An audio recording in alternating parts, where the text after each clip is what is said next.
संसद के मानसून सत्र से एक दिन पहले आज सर्वदलीय बैठक हुई। आयोजित सर्वदलीय बैठक में प्रधानमंत्री नरेंद्र मोदी ने सभी दलों से सदन चलाने में सहयोग मांगा। प्रधानमंत्री मोदी ने बैठक में कहा, सार्थक और शांतिपूर्ण ढंग से सदन में चर्चा होनी चाहिए। सरकार हर मुद्दे पर चर्चा के लिए तैयार है। सदन को सुचारू रूप से चलाने के लिए सभी दलों का सहयोग चाहिए। मणिपुर में कोरोना के बढ़ते संक्रमण को देखते हुए राज्य सरकार ने आज से 10 दिन का संपूर्ण लॉकडाउन घोषित किया है। इस दौरान आवश्यक सेवाओं को छोड़कर सब कुछ बंद रहेगा। उत्तर प्रदेश सरकार ने कोरोना की तीसरी लहर को देखते हुए यूपी में एंट्री करने वाले लोगों के लिए कोविड-19 रिपोर्ट अनिवार्य कर दी है। सरकार के द्वारा जारी किए गए नए दिशा निर्देश में 3% पॉजिटिविटी दर से ज्यादा वाले राज्यों से आने वाले सभी लोगों को अपनी कोविड-19 निगेटिव रिपोर्ट दिखानी होगी। दिए गए निर्देश में यह भी कहा गया है कि यूपी में एंट्री करने वाले व्यक्ति ने अगर वैक्सीन की डबल डोज ले रखी है तो उसे कोरोना की नेगेटिव रिपोर्ट दिखाने की जरूरत नहीं है। ओलंपिक खेल गांव में रह रहे 2 खिलाड़ियों सहित कुल 3 खिलाड़ियों को कोविड-19 के लिए पॉजिटिव पाया गया है। टोक्यो ओलंपिक आयोजन समिति ने यह जानकारी दी। इससे 23 जुलाई से शुरू होने वाले खेलों के सफल आयोजन को लेकर आशंका बन गई है। यह पहला अवसर है जबकि खेल गांव में रह रहे खिलाड़ियों को संक्रमण हुआ है। यूपी के आगरा में मनप्पुरम गोल्ड लोन कंपनी की शाखा में असलहों के बल पर डकैती डालने वाले अभियुक्तों को टेक्निकल एविडेंस व अन्य माध्यमों से ट्रैक कर मुठभेड़ के दौरान 2 अभियुक्त घायल गिरफ्तार व इलाज के दौरान उनकी मृत्यु से संबंधित पूर्ण कार्यवाही के संबंध में आगरा के वरिष्ठ पुलिस अधीक्षक द्वारा आज प्रेस को विस्तृत जानकारी दी गई। के साथ जो कर्मचारी लोग अंदर काम कर रहे 4 लोग को बंधक बना के वहाँ पे चेस्ट से पैसे लूट के भागते हुए पुलिस ने जो इलेक्ट्रॉनिक एविडेंस और टेक्निकल एविडेंस के आधार पर पीछे पड़ा और इसके साथ साथ पुलिस लगातार चेकिंग चारों तरफ ब्यूरो किया। जनपद का पूरा बाउंड्री का सब सील किया है। उसी के आधार पर पुलिस पीछे पड़ के हम लोग उनका ट्रैक करके मधवास तक पहुंचा है। वहाँ पे कल शाम को मुठभेड़ हुआ। मुठभेड़ में 2 बदमाश ढेर हुए हैं। उसके बाद पुलिस ने मौके पर उन लोग का सबका जो बदमाश है उनसे जो बरामदी हुआ है वो जो घटना में लगभग जो मनप्पुरम फाइनेंस ने FIR में दर्ज किया 19 kg सोना का उनका पास चेस्ट में रखा था और उन लोगों ने उसका FIR दर्ज किया और कितना एग्जैक्टली गया उसको मालूम नहीं था। बाद में पूरा घटना का हम लोगों ने जांच किया और उसके बाद की जो चेस्ट में बचा था वो बाद में पता चला वहाँ पे लगभग 3-3.5 kg सोना अंदर चेस्ट के अंदर ही बच गई है। बाकी लगभग कल जो सोना ऑलमोस्ट 15.5 से 16 kg सोना गायब होने का फाइनली सेटल हुआ। उसके बाद पुलिस उस सोना से वहाँ पे जो एविडेंस है उन लोग का वहाँ पे हर पैकेट में उनके निशान रखा हुआ था। उसका बारकोड और खासतौर से उसका जो खरीदा है उसका दस्तखत कितना ग्राम हर चीज़ उन्होंने लिख के रखा था। उसके आधार पर उनको छोटा पैकेट बना के रखा था उसके चेस्ट में। वो सब चीज़ हमने देखा। उसके बाद वहाँ से उन लोग ले गया, उनसे भी इंट्रोगेशन किया हम लोगों ने ये किस तरह ये सब उन्होंने उठा के ले गया सब चीज़। और उसके बाद हम लोग मौके पर मुठभेड़ के बाद वहाँ जो मौके पर माल मिला है बैगों में 2 बैग में माल मिला है उस पर पुलिस ने सब चेक किया। उसके बाद वहाँ पे जो बैंक मैनेजर है उनके मौके पर बुलाया, उनसे पहचान कराया ये माल आपका बैंक तो क्या है। उन्होंने एक्सेप्ट किया वो बैंक माल का है, उसके बैंक का माल है और उसने पूरा देखा है। और उसके बाद हम लोगों ने पूरा वहाँ भी अवैध इंटरनेट कॉलिंग के गिरोह का खुलासा। यूपी ATS ने नोएडा के मॉल से अभय मिश्रा उर्फ आदित्य और शम्स ताहिर खान उर्फ तुषार शर्मा को गिरफ्तार किया।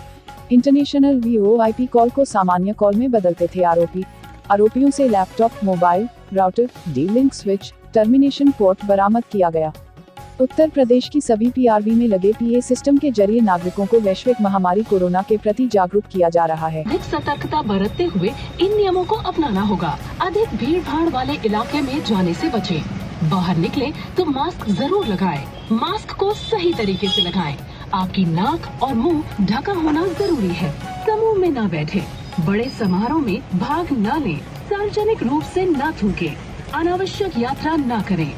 यदि आपको खांसी और बुखार महसूस हो रहा है तो किसी के साथ निकट संपर्क में न आए। अफवाहों से बचें और किसी भी आपात स्थिति में 112 मिलाएं।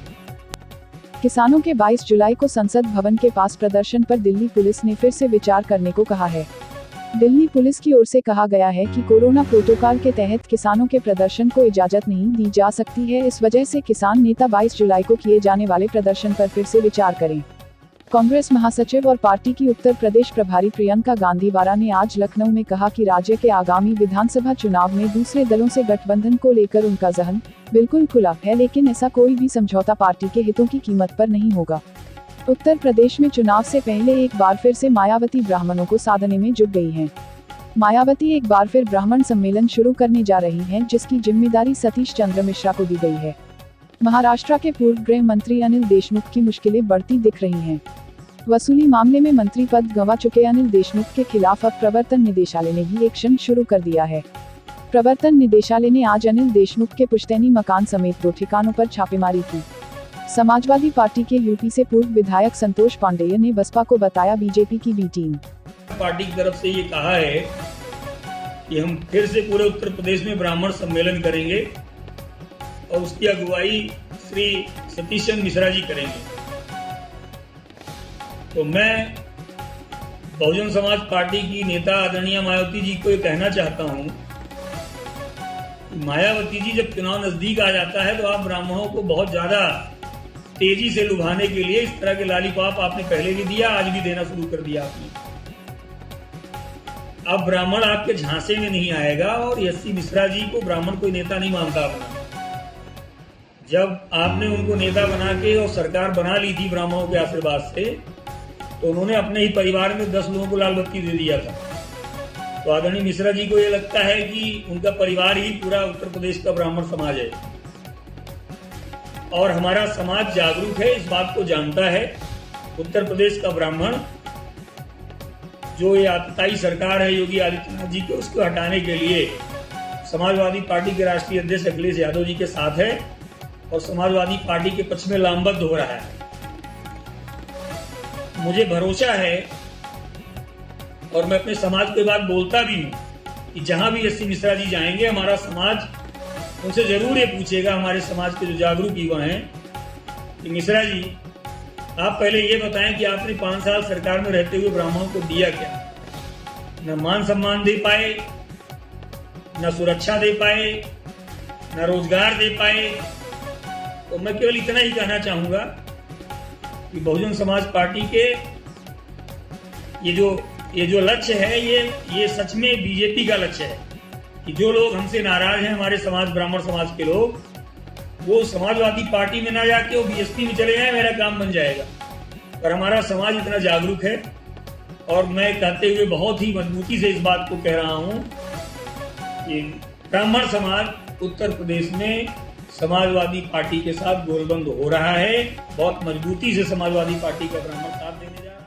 चीन का अमानवीय चेहरा दुनिया के सामने फिर बेनकाब हो गया है। चीन ने बड़े बड़े बांध बनाकर दक्षिण पूर्व एशिया की गंगा कही जाने वाली मेकांग नदी का प्रवाह ही रोक दिया है, जिस कारण कंबोडिया, लाओस, थाईलैंड, म्यांमार और वियतनाम में हाहाकार मचा हुआ है। Subscribe Aviral Times for latest news update and press the bell icon to get all the latest video updates.